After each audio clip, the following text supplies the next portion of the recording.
A lepra é realmente uma doença muito antiga. Os primeiros casos são datados de séculos antes de Cristo. É uma doença que causa manchas na pele, nódulos, lesões e, inclusive, nos casos mais graves, até amputação de partes do corpo.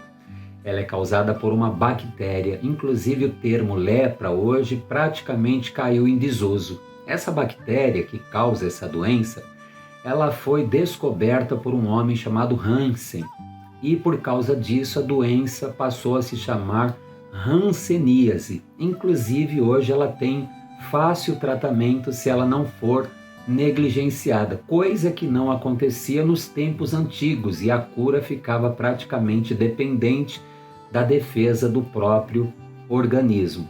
Bom, na época da lei de Moisés, época em que inclusive veio o Senhor Jesus, quem fazia o diagnóstico dessa doença era o sacerdote.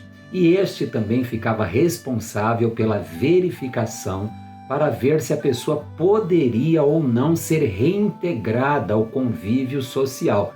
A pessoa ficava isolada até para preservar os demais. Essa doença ela é contagiosa através da tosse, do espirro, principalmente essas coisas, inclusive através do toque mais prolongado. Então as pessoas ficavam em isolamento. E algo muito interessante aconteceu. Jesus ele veio fazendo suas maravilhas, libertando e curando muitas pessoas dos mais diversos males, das mais diversas enfermidades, e as pessoas viam essas maravilhas. E algumas pessoas que tinham ouvido, visto as maravilhas do Senhor, esses testemunhos, por vezes acabavam também ficando com a lepra e entrando no isolamento e levando essas histórias, esses testemunhos que a pessoa viu para aquelas pessoas que estavam isoladas. E isso acabou causando uma fé muito grande naquelas pessoas. Um dia, Jesus estando próximo de uma aldeia, aonde estavam esse grupo isolado, eles tomaram uma atitude de muita fé. Eles então vieram ali, se mostraram ao Senhor Jesus e ainda que de longe, eles gritaram: Senhor, tem misericórdia de nós. Jesus olhou cada um deles, leproso, e fez algo muito diferente. Ele enviou uma palavra, dizendo: Ide e mostrai-vos ao sacerdote. Eles entenderam que eles deveriam caminhar e ao chegar lá já estariam curados, porque só ia na direção do sacerdote, só entrava na cidade com esse propósito quem estivesse curado. E pela fé, eles então foram caminhando, ainda que leprosos, na direção da cidade, na direção do sacerdote. E indo no caminho, perceberam que de fato cada um deles constataram a sua cura e a do próximo ali. Foi um momento de muita euforia, muita alegria, creio eu, mas ali aconteceu algo muito importante.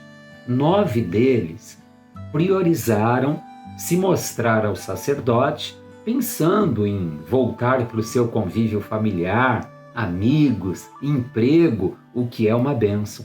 Mas teve um deles que assim que ele percebeu aquela cura, a primeira coisa que ele pensou foi em voltar para aquele que teve poder de lhe restaurar a saúde, que vai lhe proporcionar a reintegração à sociedade. E ele tomou essa decisão. Foi o único. Ele foi voltando na direção do Senhor Jesus e ele vinha glorificando a Deus em alta voz.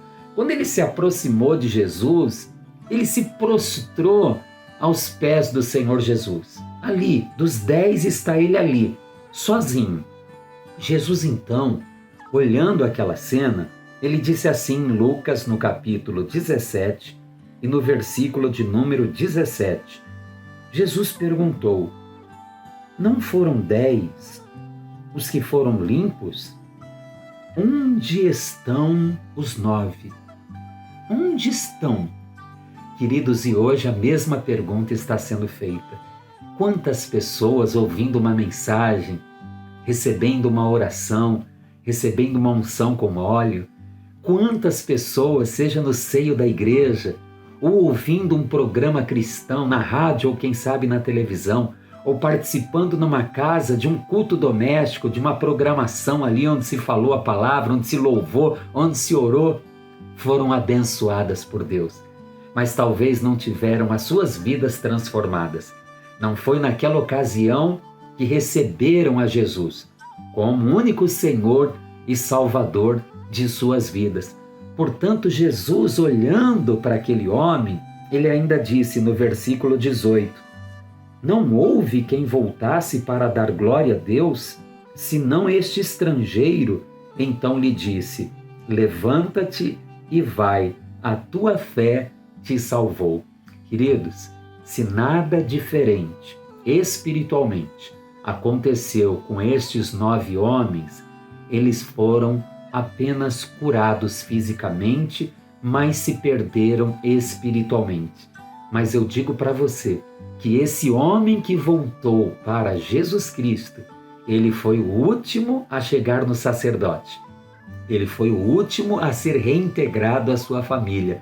Porém, ele foi o único a entrar no paraíso, porque ele recebeu o Senhor como único Senhor e Salvador da tua vida. E eu te convido a fazer isso agora. Receba Jesus como único Senhor e Salvador da sua vida e siga o Evangelho dele. Louvado seja o nome do Senhor. Esta mensagem trouxe edificação para a tua vida? Então eu gostaria de convidar você a deixar o seu like, se inscreva no nosso canal e não se esqueça de ativar o sininho aí embaixo para que você possa receber as notificações dos novos vídeos. Fazendo assim, o YouTube envia essa mensagem para mais pessoas. É de graça e você nos ajuda a levar a graça de Deus para o máximo de pessoas. Eu sou o pastor Eduardo Santana e Deus abençoe a tua vida e a tua casa em nome de Jesus.